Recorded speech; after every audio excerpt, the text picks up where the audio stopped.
जी तो प्यारे बच्चों, कैसे हैं आप? मैं उम्मीद करता हूँ कि आप सब ठीक होंगे। आज की वीडियो में बात करेंगे हम आपसे यूनिट नंबर 1 सेलुलर ऑर्गेनाइजेशन। और इस चैप्टर में हम आपसे एक्सरसाइज के जितने भी क्वेश्चंस हैं उनको सॉर्ट आउट करेंगे, सॉल्व करेंगे।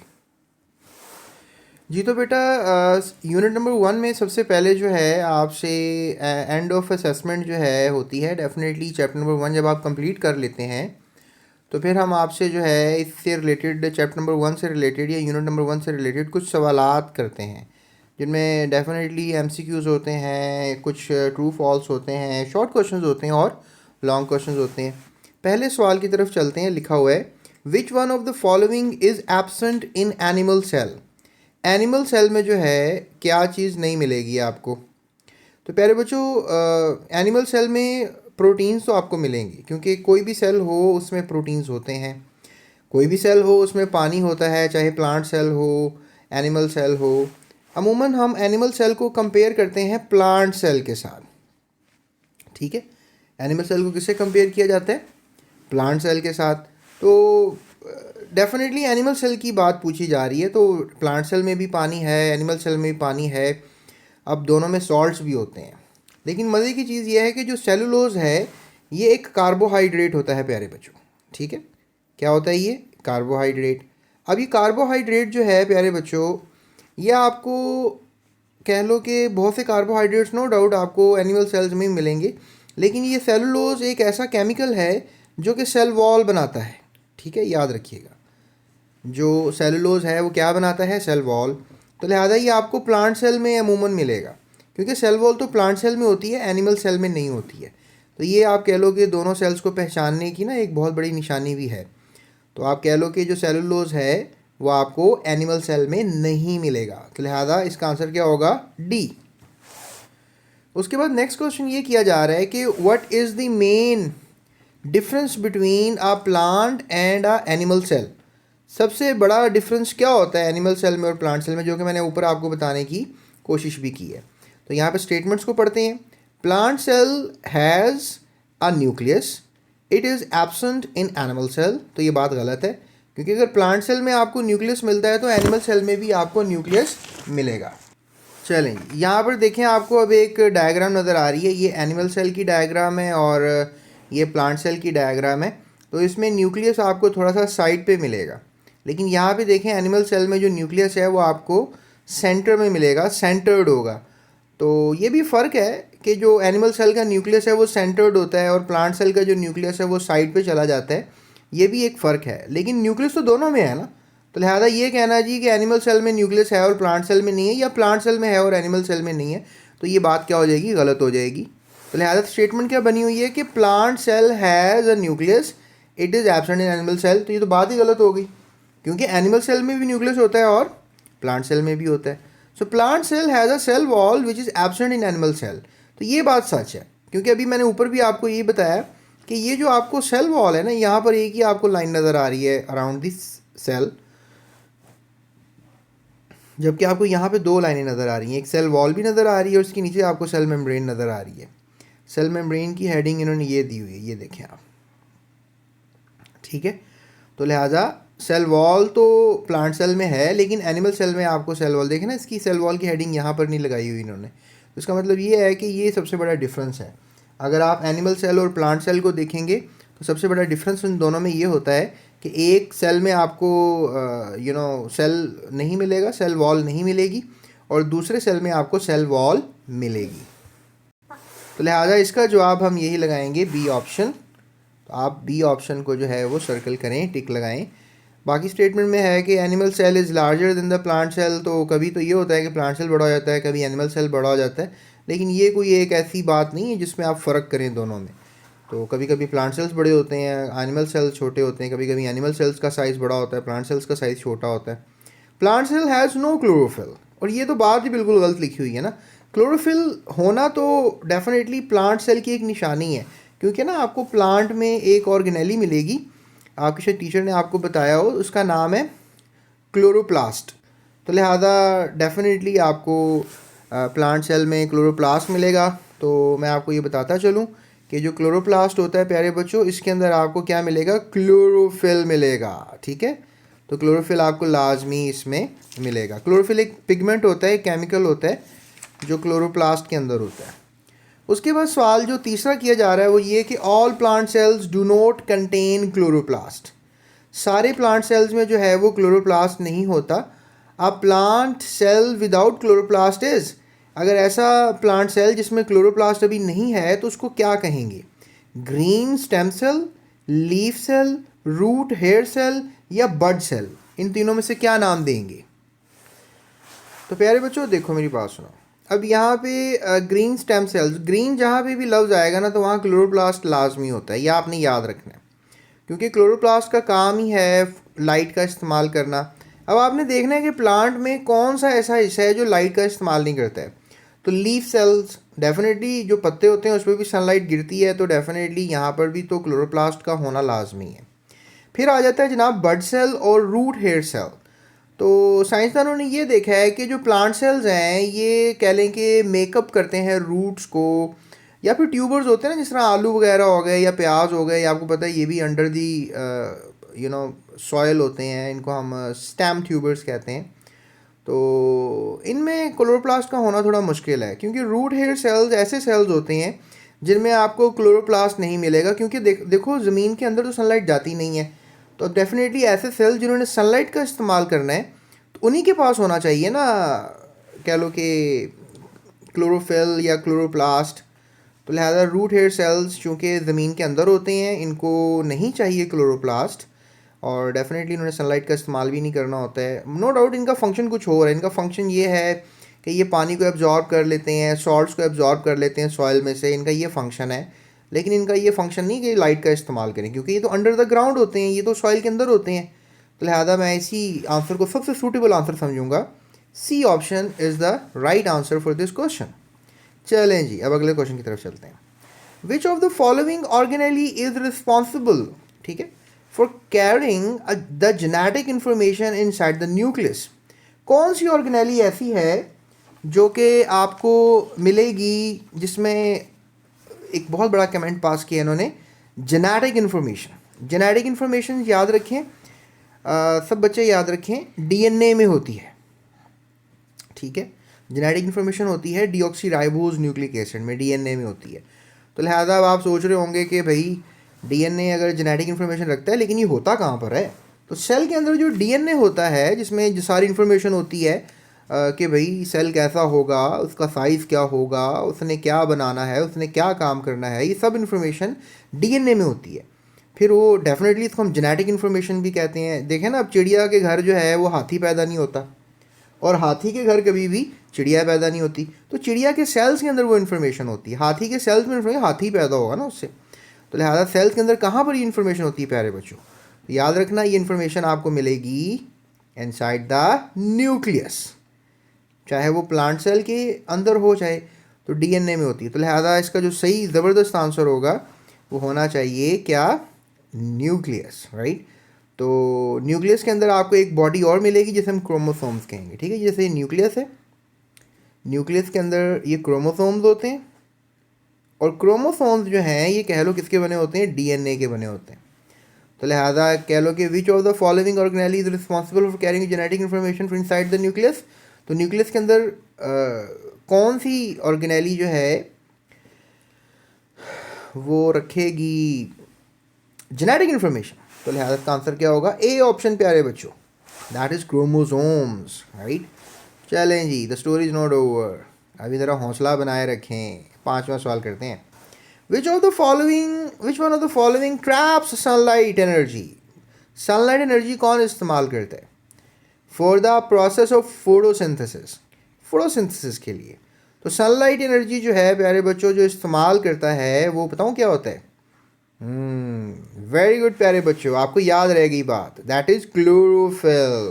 क्योंकि मैंने आपसे कहा था क्लोरोफिल जो है वो किस में होती है? क्लोरोप्लास्ट में होती है, ठीक है। तो क्लोरोप्लास्ट को आपने याद रखना है, क्लोरोप्लास्ट। अभी आप गूगल भी कर सकते हो क्लोरोप्लास्ट कैसा होता है, और मेरी और वीडियोस देखने के लिए डिस्क्रिप्शन में लिंक है, आप उसको फॉलो भी कर सकते हो। चलें अगले सवाल की तरफ चलते हैं। अगला सवाल हमसे किया जा रहा है जो कि थोड़ा सा ख़तरनाक भी लग रहा है। इमेजिन, क्योंकि इमेजिन तो हम कुछ भी कर सकते हैं। Imagine if you had no bones, सोचें अगर आपके पास कोई हड्डियाँ ही ना हो, what would happen to you, आपके साथ क्या होगा प्यारे बच्चों। ओहो, बड़ा मसला हो जाएगा, आप तो वॉक नहीं कर सकेंगे, आप तो लगता है वो केचुए की तरह रेंगेंगे, क्योंकि हड्डियाँ आपको बैठने में, उठने में, चलने फिरने, भागने में, सब में हेल्प करती हैं प्यारे बच्चों। आपकी आप फिंगर्स को ही देख लो, उनके अंदर हड्डियाँ हैं जिनकी वजह से शायद आप कोई चीज़, अपना शॉपिंग बैग पकड़ लेते हो, पेंसिल को पकड़ लेते, देखो मैंने पेंसिल को पकड़ा हुआ है, हड्डियाँ हैं तो पकड़ा हुआ है ना, वरना बड़ा मुश्किल हो जाता, पिचक जाता सब कुछ। तो लिहाजा इमेजिन करिए अगर आपको हड्डियाँ नहीं हैं तो क्या होगा।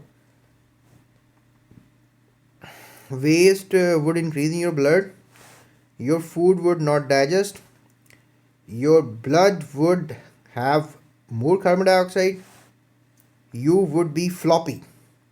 अब इन्होंने जो ऑप्शंस दिए हैं वो भी बड़े ज़बरदस्त दिए हैं, राइट। तो पहले हम फ्लॉपी का मीनिंग आपको बताते हैं।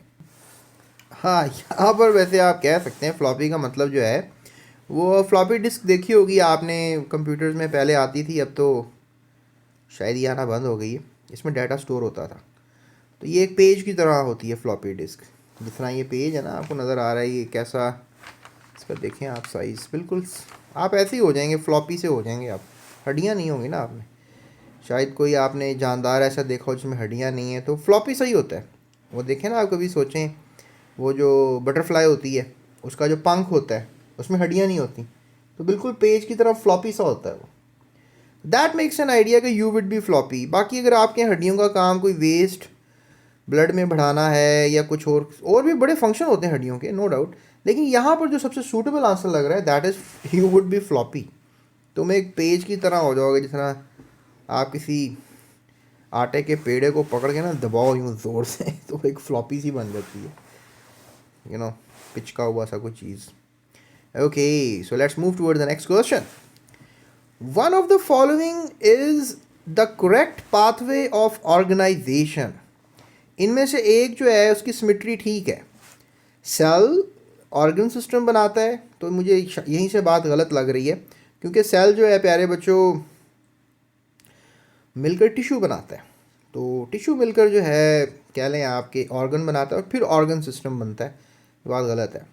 टिश्यू ऑर्गन बनाता है, हाँ ठीक है, टिश्यू ऑर्गन बनाता है, लेकिन ऑर्गन सेल थोड़ी बनाता है, क्योंकि सेल्स टिश्यूज़ बनाते हैं, तो ये बात भी गलत हो गई। ऑर्गन सिस्टम जो है वो सेल बनाता है, ये बात भी गलत हो गई। सेल जो है वो टिश्यू बनाता है, ये तो बात बिल्कुल ठीक है। टिश्यू ऑर्गन बनाएगा, 100% ऐसा ही होता है, और फिर ऑर्गन क्या बनाएगा, ऑर्गन सिस्टम। वेरी नाइस, आपने बिल्कुल सही जवाब दिया। चलो सोचा आप दे तो नहीं रहे, मैं सुन तो नहीं रहा आपको। Okay, story is not over, चलते हैं 8वें सवाल की तरफ। Liver is a part of, liver जो है वो हिस्सा होता है किस चीज़ का, डाइजेस्टिव सिस्टम का, सर्कुलेटरी सिस्टम का, रेस्पिरेटरी सिस्टम का, या फिर नर्वस सिस्टम का। बड़ा ज़बरदस्त क्वेश्चन है ये।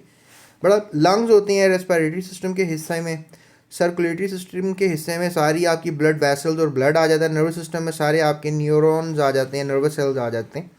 हाँ ठीक है, क्योंकि लिवर ना हो तो शायद डाइजेशन हम अच्छी नहीं कर सकते, तो लिहाजा डाइजेस्टिव सिस्टम जो है वो होगा किसके हिस्से में, लिवर के हिस्से में। लिवर भी आता है, पेंक्रीज भी होता है, ठीक है। तो प्यारे बच्चों ये देखें, आपका ये है सर्कुलेटरी सिस्टम है, सारी ब्लड वेसल्स दिखाई जा रही हैं। ये देखें आपका मस्कुलर सिस्टम्स है, आपके मसल्स हैं सारी बॉडी के ना। वैसे कुछ ये ड्रोना ड्रोना सा लग रहा है मुझे I am getting feared of it, थोड़ा सा फियर हो रहा है इससे। ओके, सो ये है डाइजेस्टिव सिस्टम, इसमें ये लिवर नज़र आ रहा है, ये आपका पेट है, टमी, फिर ये बड़ा पेट है, ये बहुत बड़ा पेट है। So it becomes large intestine, small intestine, stomach इसमें आता है, लिवर इसमें आता है। आपकी ये खुराक की नाली है, इसको ईसोफेगस कहते हैं, ये इसमें आती है। आई होप आपको आंसर क्लियर हो गया होगा। ओके, सो अब अगला सवाल किया जा रहा है, which structure controls the functioning of cell. Cell के फंक्शन कौन कंट्रोल करता है। तो थोड़ी देर पहले आपसे बहस कर रहा था कि सेल के फंक्शन जो हैं वो न्यूक्लियस कंट्रोल करता है, क्योंकि न्यूक्लियस के अंदर क्रोमोसोम्स होते हैं। ठीक है, मैं आपको दोबारा लिख के दिखाता हूँ, ये लफ्ज़ थोड़ा सा मुश्किल है। That is called chromosome, right. सोमो नहीं कहना, सोम कहना है, क्रोमोसोम। और क्रोमोसोम किसके बने होते हैं बताया था मैंने आपको, yes, DNA, deoxyribose nucleic acid. चलो आपको होप सो याद रह जाएगा। बहरहाल याद रखना सेल का जो स्ट्रक्चर होता है वो हमेशा फंक्शनिंग उस वक्त करता है जब उसका न्यूक्लियस प्रॉपरली काम कर रहा होता है। बाकी सेल में वैक्यूल्स भी होते हैं, सेल मेम्ब्रेन भी होती है, साइटोप्लाज्म भी होता है, लेकिन फंक्शनिंग के लिए लफ्ज़ जो है, फंक्शन के लिए न्यूक्लियस को आपने कंसीडर करना है। ठीक है, फंक्शनिंग के लिए किसको कंसीडर करना है? न्यूक्लियस को। चलें अगला सवाल करते हैं। layers of flat cells that cover and protect plant parts are grouped to form, यानी जो layers of flat cells हैं that cover and protect plant parts वो मिल जाए तो क्या बनता है? ओके, फ्लैट सेल्स मिल गए और प्लांट को प्रोटेक्ट भी कर रही हैं, क्या बनाएंगे? Epidermal tissue, photosynthetic tissue, sporting tissue या वैस्कुलर टिश्यू? इसका जवाब प्यारे बच्चों पता है क्या होगा? Yes, you are right, epidermal. Epi का मतलब होता है प्यारे बच्चों आउटर, डर्मा का मतलब होता है स्किन। तो फिर एपिडर्मल क्या हुआ बताओ? एपिडर्मल हुआ outer skin of the plant. तो ये फ्लैट्स ही होती हैं सेल्स और ये प्रोटेक्ट भी करते हैं प्लांट को। तो एपिडर्मल टिश्यूज़ को आपने नहीं भूलना। ठीक है, चलें जी, अब हम ऑब्जेक्टिव की तरफ मज़ीद चलते हैं, ट्रू फॉल्स करते हैं। आई होप के 16 मिनट आपके साथ अच्छे गुजरे हैं।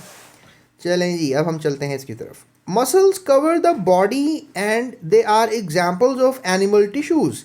मसल्स जो हैं आपकी बॉडी कवर करते हैं और ये एग्जाम्पल्स हैं एनिमल टिश्यूज़ की। ये सच है कि झूठ है? या आपने नीचे बताना है, करेक्ट स्टेटमेंट भी नीचे लिखनी है आपने। ये भी मुश्किल काम दे रहे हैं लेकिन चलें करते हैं। Muscles cover the body and they are example of animal tissues. Yes, आप कहेंगे यहाँ पर ट्रू स्टेटमेंट। ठीक है, क्योंकि अब इसको करेक्ट तो करना नहीं ना स्टेटमेंट को, जो ठीक है बस ट्रू लिख दें आप। चलें, उसके बाद नेक्स्ट क्वेश्चन है, mitochondria is the power house of a cell and provides energy to the cell. Good, यही बात सच है, क्योंकि माइटोकॉन्ड्रिया एक ऐसी ऑर्गेनेली है सेल के अंदर जो सेल का पावर हाउस होती है। अब यहाँ पे आपकी बुक में डायग्राम्स को इतनी मज़े की बनी नहीं है, वरना मैं आपको माइटोकॉन्ड्रिया दिखाता, पर कोई बात नहीं प्यारे बच्चों, जब आप बड़ी क्लास में आएंगे तो फिर देखेंगे माइटोकॉन्ड्रिया को कैसा होता है। बहरहाल ये बात सच है, ये भी ट्रू है। ओके, अगली statement, tissues are group of organisms. Tissues जो हैं वो ग्रुप ऑफ ऑर्गेनिजम्स होते हैं। हाँ, टिश्यूज़ तो ग्रुप ऑफ सेल्स होते हैं, ये तो गलत बात है। With shared a structure and function, तो लिहाजा ये स्टेटमेंट को सही करके लिखना पड़ेगा। तो प्यारे बच्चों, tissues are the group of cells with shared structure and function, with shared structure function. तो मैंने एक काट के सेल लिख दिया, आप दोबारा सारी स्टेटमेंट सही करके लिख लीजिएगा। ठीक है, मैं थोड़ा सा टाइम बचा रहा हूँ आपका, वरना लिखते लिखते टाइम लग जाएगा। ठीक है, चलें, good, very good students you are, I appreciate your presence. हो, आपने सब्सक्राइब नहीं किया अभी तक? चलें सब्सक्राइब कर लें पहले। चलें ठीक है, नहीं करना तो ना करें भाई, नाराज़ नहीं होना आपने। अगर आपको इन्फॉर्मेशन मिली है फिर तो बनता है करना। चलिए अगला सवाल देखते हैं।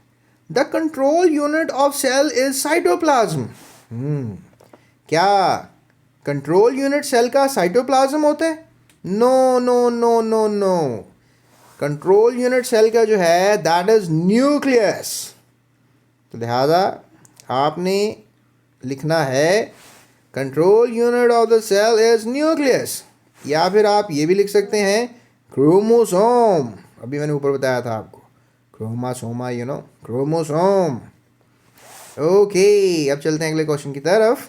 आखिरी क्वेश्चन है जनाब, nervous system provide support and protection to the organisms. Nervous system जो होता है वो प्रोवाइड करता है support and protection to the, गलत हो गया भाई, गलत हो गया, ये भी गलत कर दिया इन्होंने। बेसिकली सपोर्ट एंड प्रोटेक्शन का काम नर्वस सिस्टम तो नहीं करता। तो इसका जवाब क्या होगा? Skeleton system. इसको करते हैं कट, और क्या लिखेंगे यहाँ पे? Yes, you are right, skeleton system, skeleton system. ठीक है, क्या लिखेंगे यहाँ पे? Skeleton system. तो ये जवाब था हमारा पहले ऑब्जेक्टिव का। अब आप सोच रहे होंगे सर जल्दी से शॉर्ट क्वेश्चंस भी करवा दें और फिर लॉन्ग क्वेश्चंस भी करवा दें। हाँ हाँ बिल्कुल करवाऊंगा। अभी थंबनेल नज़र आ रहा है, इस पर क्लिक कर लो। यहाँ पे करवा दूंगा, ठीक है। इस वीडियो में इतना ही है। चलो शॉर्ट क्वेश्चंस की वीडियो देखो, फिर लॉन्ग की भी देख लेना, और मेरे से पढ़ो, मेरे साथ रहो, जीएस एकेडमी को सब्सक्राइब करो। और भी बहुत से टीचर्स हैं आपके साथ, वो भी काम कर रहे हैं, उनके साथ भी रहो। अपना ख्याल रखो, इस चैनल का भी। अल्लाह हाफ़िज़।